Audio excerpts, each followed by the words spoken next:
Greetings, and welcome to your Tuesday edition of Dapper's Playhouse. I'm your excellent host, Dapper, here to bring you some good stuff from the TikToks today. Big ups to new subscribers, thank you much, it means the world to me. Let's hope that's contagious. And all y'all out there who haven't subscribed, today might be the day you might subscribe. Please and thank you. If you're new to this freaking channel and you stumbled upon it, please think about subscribing. We'd like to have some fun here, man. We're working out kinks every day. We're giving it a shot. Hoping we come back better and better until eventually one day there is none better. Without further ado, we're going to get right after it. I'm not going to hold you all night long. Here we go. This giant statue has killed thousands of people. It's called the Knife Angel. Standing 8 meters tall in England, the Knife Angel is made from 100,000 knives used in violent crimes. The statue was created in 2018 by artist Alfie Bradley, who collected these knives from 43 police stations across the UK. The Knife Angel was built to honor victims of knife violence and to raise awareness about the devastating impact of these crimes. A symbol of tragedy and hope, the Knife Angel reminds us of the lives lost to violence. Well, that's what happens when you ban guns, and then everybody doesn't really have a choice. Yeah, having a field day. Yeah, that one stems back from the 1700s, and it was like an army term. When you're doing military manoeuvres and having a practice in a big area. So that's where it comes from, the army. Fact. No shit. If you drink coconut water, you might want to check your fridge.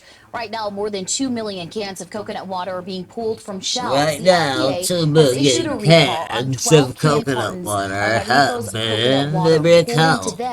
A seal on the can could break, and that could lead to contamination with harmful bacteria. The recall is currently in place across 29 states, including Texas. So if you have some in your fridge, they say just my mother would be so proud. Across the U.S., the Food and Drug Administration has ongoing recalls for 12 can cartons of Jarritos coconut water. Authorities say the seal on the cans could become compromised and let in harmful bacteria. The recall is currently in place across 29 states, including Wisconsin. It includes nearly 170,000 cases for a total of more than 2 million cans. The Food and Drug Administration has an ongoing recall of Doritos coconut water. The recall is in 29 states and... Coconut water tastes like shit anyway. It's a little secret between you and me. Have you ever seen this symbol? It's the sigil of Lucifer, one of the most mysterious and misunderstood symbols in occult history. Let's uncover its origins, meaning, and why it still captivates people today. The sigil of Lucifer first appeared in a 16th century grimoire called Grimorium Verum, or the Grimoire of Truth. This book, written in Latin and linked to ceremonial magic, detailed rituals for summoning demons, spirits, and other supernatural entities. The sigil of Lucifer was specifically designed to represent Lucifer's essence and facilitate communication with him. Lucifer, whose name means light bringer in Latin, is often seen as a figure of rebellion, enlightenment, and the pursuit of knowledge. Unlike Christian interpretation of Lucifer as a devil, in many esoteric traditions, he represents the pursuit of truth and personal transformation. Let me break down the design real quick. The inverted triangle represents the element of water, tied to emotions, intuition, and spiritual depth. The X-shaped cross symbolizes the physical realm and the grounding of spiritual energy into reality. Then the two curved lines symbolize duality, light and dark, knowledge and ignorance, or creation and destruction, all central themes in Luciferian philosophy. While its roots lie in ceremonial magic, the sigil of Lucifer has evolved. Some use it in modern Luciferianism, a belief system focused on self-empowerment, individualism, and the rejection of oppressive structures. It's also found in art, music, and tattoos, where it represents rebellion, enlightenment, or a journey towards personal truth. You might have seen the sigil in pop culture, from heavy metal bands to movies and even modern occult art. It's often used as a symbol of defiance against conformity, making it popular among those who value free thought and personal autonomy. But remember, With most symbols, Yeah, I bet you those like the freaked sigil of Lucifer are layered with I'm gonna history and represent that meaning. by some Whether you see it as a powerful used up emblem symbol of by a freedom bunch of or a dumbasses. misunderstood relic of the past, or even something demonic, its story is undeniably fascinating. Not What really. do you think about the sigil of Lucifer? I don't. Let me know in the comments. What do you think about that shit in the comments? Let me know. 'Cause I think that's just dumb. Pretty much. Somebody got 81 cents, 0.305 miles, bro. Yeah, That's that not even a motherfucker mile, could not even probably- a dollar. Gas. You could probably you could probably look out the gas station and still see that bitch. he not far away. It's like at least $2 or $3. Mommy's Giant Melons. Oh, you know what we got right now, guys. I'm pleased to present Story Time in the Playhouse. You're welcome. Proudly present Mommy's Giant Melons. You're welcome. Mommy's Giant Melons by Mama JC. I went to the store with my mommy today, and a gentleman stopped her along the way. Excuse me, missus, I can't help but stare. Those melons are the largest I've seen anywhere. Thank you, good sir. I'm glad you approve. But staring, you see, is incredibly rude. Her melons were huge, you couldn't imagine, like Mars in the sky or eggs from a dragon. The melons were thrown in a sack around her shoulders. At a distance, they looked like a couple of boulders. But even despite a strong double bag, before we could leave, they started to say... So wrapped in a shirt, we were off for a stroll through Central Park, a melon patrol. Nice. Some were in shock, while some simply gazed at the monstrous melons. They were truly amazed. Hey there, Betty. Do you think you could share? It looks like you've plenty of melons to spare. Aren't they both great? I'd share if I could, but these are for hubby. Get some. They're good. Burn. Yeah, burned. When they Flatty handed patty. out melons, all we could find were the size of a lemon, and that would be kind. It's okay, ladies. You can always get more. Dr. Michael sells melons, you know, by the score. Dr. Michael sells melons? I wouldn't have guessed. He helped me get mine. His place is the best. In all shapes and sizes. Wait. What are you? What the hell? It was lovely to chat, but we'll be on our way. I'm feeling unsafe with these two on display. Has nobody seen massive melons before? I said as she squeezed them to fit through the door. Sideways. You're right, kid. That's true. But you have to admit, like my old friend, are yeah. hard to forget. It's been story time on the Playhouse. Well, I just fell off my horse. Shut. I can't move my neck. I'm waiting for. You gotta get right back up. That's the old saying. I'm waiting for my husband to get here so he can Get get right me back out. on. My mom fell off her horse too. She Ah, got her front two teeth. so it runs in the family. Note to self: don't ride when it's super muddy. So stupidity runs in the family. Anybody out there ride horses or know anything about horses? Yeah, huh? Nothing further said. Let's move on. It's not for everyone. It's kind of like gambling, you know? If you don't have 52 cards, it's best you don't fucking play. I'll keep everyone updated. Oh, I can't wait. I'll be holding my fucking breath. Just bated breath. I'll be waiting. If this is true, this would What? make... Hush your fucking mouth. Read that headline. Read that headline. Buffy the Vampire Slayer reboot. Starring Sarah Michelle Gellar. Nears Hulu. Pilot order. With Chloe Zhao directing. Yo, where do I sign up? Is Spike gonna be in this bitch too? Is the whole gang gonna come back? You know, Angel in this shit? You're gonna have freaking Xander, yo, what's up? Either way, I'm all about it. Bring it. 2025 worth existing in. In 1992, two college friends made an animated short with construction paper and glue. Now it's one of the most iconic and profitable shows in TV history. The story starts at the University of Colorado when Trey Parker and Matt Stone meet each other in a film class. They were an instant hit, bonding over their shared love of satire, dark humor, and musical theater. The class they were in was Introduction to Animation, and their final project was to make a short animated film. The two decided to partner up, and they created their first masterpiece, Jesus vs. Frosty, which featured crude cutout-style animation and the early versions of Stan, Kyle, Cartman, Jesus and vs. Kenny. Frosty. The project was an absolute hit. It was clear that Trey and Matt had created something very special. Then in 1995, they decided to create a sequel, The Spirit of Christmas, Jesus vs. Santa. It was a 5-minute short where Jesus and Santa fought over the meaning of Christmas. They then sent it to a few executives, and it became an instant underground hit, circulating in Hollywood on a VHS tape. That's when Brian Graydon, who was working at Fox, saw it and realized the massive potential this could be for a TV series. He then set up a meeting between Trey, Matt, and the executives at Comedy Central, where they pitched the idea for South Park. Comedy Central immediately saw the potential for their unique and edgy animation style and greenlit the show. Then on August 13th, 1997, their first episode premiered titled Cartman Gets an Anal Probe. Almost 3 decades later, and South Park is one of the biggest shows ever created, generating more than 1 billion seasons. What's wild is, after 27 years, they're about to expand the South Park universe. In 2021, Parker and Stone signed a massive $900 million deal to produce more seasons, spin-offs, and movies. The South Park brand isn't just an iconic TV series, it's a multifaceted empire, with massive influence across entertainment, merchandising, and even politics.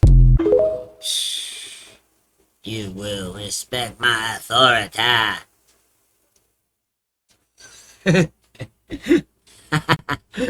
The original human flesh walrus from Tusk. Who fucking saw the first movie? Who saw Tusk? Yo, that's Kevin Smith gem right there, yo. Freak show. If you haven't seen it, watch that shit. Now there's a part 2 coming. Unbelievable. Is on display for anyone to visit. And since we know that Tusk 2 is officially happening and it's being called Tusks, I wonder if we will get multiple human walrus hybrids. I wonder if these human walruses will look even more horrifying in the sequel. Because we already know that the plot of the sequel is going to be the human walrus from the first movie has managed to turn himself into a normal person again and he gets rehabilitated. But then he goes mad and he actually starts to put other people into human walrus suits as well as revenge. You either die a hero or live long enough to see yourself become a human walrus serial killer. Now, I have theories about who he will be turning into a walrus and why in the sequel. I'm also going to be going over a ton of theories in my Tusk episode on my pod this week. And we're going to talk about how Tusk On my is based pod on true story. this But week. I think in Tusk, Oh, somebody Wallace shoot the me, walrus, please. Somebody fucking shoot me, please. On my pod this week. And then she didn't say, on my PC this week, because then everybody'd be like, excuse me, Wallace is Fucking going to be people. getting revenge on his ex-girlfriend and his ex-best friend from the first movie. And I don't think he's going to be putting them into walrus suits because of the affair, because let's be honest, Wallace deserved that. I think he's going to be putting them into walrus suits as revenge for them leaving him in the zoo at the end of the movie. Like, it is so beyond messed up that they just saw him in this state and they were like, well, you know what? We have to leave him like this forever. And they just put him in an abandoned zoo all alone. And sure, Wallace wasn't a good friend and he was a horrible partner, but nobody deserves to be treated like an animal alone for the rest of their days. Like, being a human walrus is something that I would not wish on my worst enemy. I've made videos where I ask people, would you rather be in a human centipede situation or a Tusk situation? And a surprising amount of people would rather the human centipede than Tusk. Oh, for fuck's sake. This guy hated someone so much that he literally invented something that changed the world just to get his revenge. You see, Alan Sojourner had been working as a funeral director when a suspicious number of his customers just suddenly started hiring his competitor instead of him. As it turns out, his competitor's wife was actually one of the town's telephone operators and had come up with a completely unfair way of stealing Almond's customers. Back then, whenever someone wanted to call someone, they had to go through the local operator, who would then direct them to the correct line. But this woman decided to take advantage of that and just sent anyone calling for Almond's funeral services to her husband instead. Almond was obviously furious and quickly went to the authorities. But since no one really cared, he just took matters into his own hands. Despite working at a funeral home for basically his entire life and having zero engineering background, Almond actually soon invented the rotary phone and automatic telephone exchange. What? He had somehow created the world's first device to ever let people dial someone's number directly instead of relying on operators. So Almond was basically so fed up with this telephone operator that he just made her job permanently useless by revolutionizing the telephone industry. What happened to Alexander Graham Bell? And Almond not only went on to have a very successful funeral home, he also became pretty rich selling his patent. I'll be a monkey's uncle. In the Middle Ages, witches in Europe would collect human fat from the graves and mix it with poisonous plants to make ointment. Then, Entirely disgusting. They would apply this ointment on the scales and climb up with their bodies. The chemical substances in the plants would be absorbed by the skin, and they would have hallucinations for several hours, which would make many people feel like they were flying in the sky. Because witches at that time were considered aliens, and the scales as a cleaning tool symbolized purification and purification, so they wanted to avoid being arrested and persecuted in this way. This is the origin of the story of the witch's flying saucer. The witch's flying saucer? You mean on a broomstick? Oh boy. Can you look at this real quick?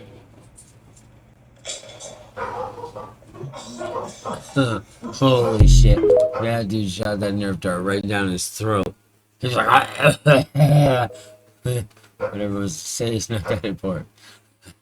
If your eyeballs were to fully detach from your head, your vision would be completely lost. Oh, you what would think? you actually perceive? Many assume it would be total black, but that's not true.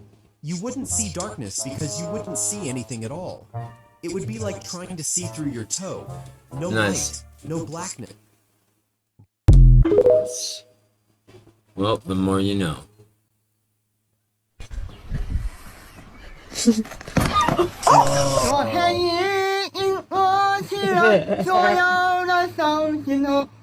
Kevin! Yeah, Kevin. Oh boy. Whoa! What the fuck? Holy Sir, do you care to explain what exactly you're doing?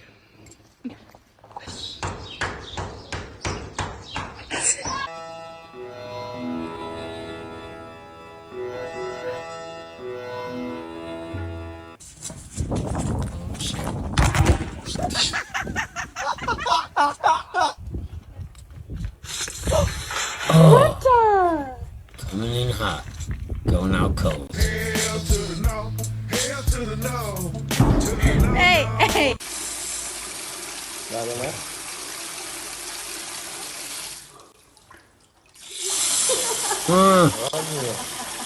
Aprende.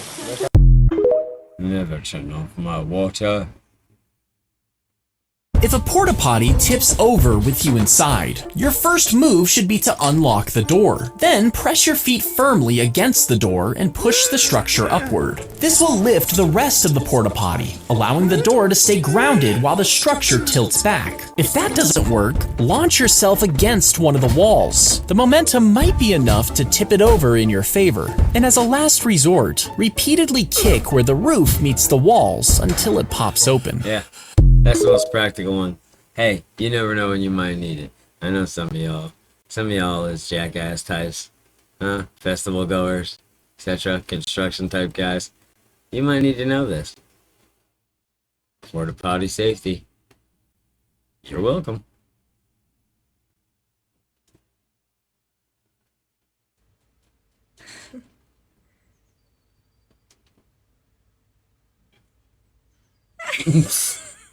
What the hell? They're badass. He was supposed to be all majestic and cut right through there, and he just belly flopped and landed on the top of that shit. That was so unmajestic.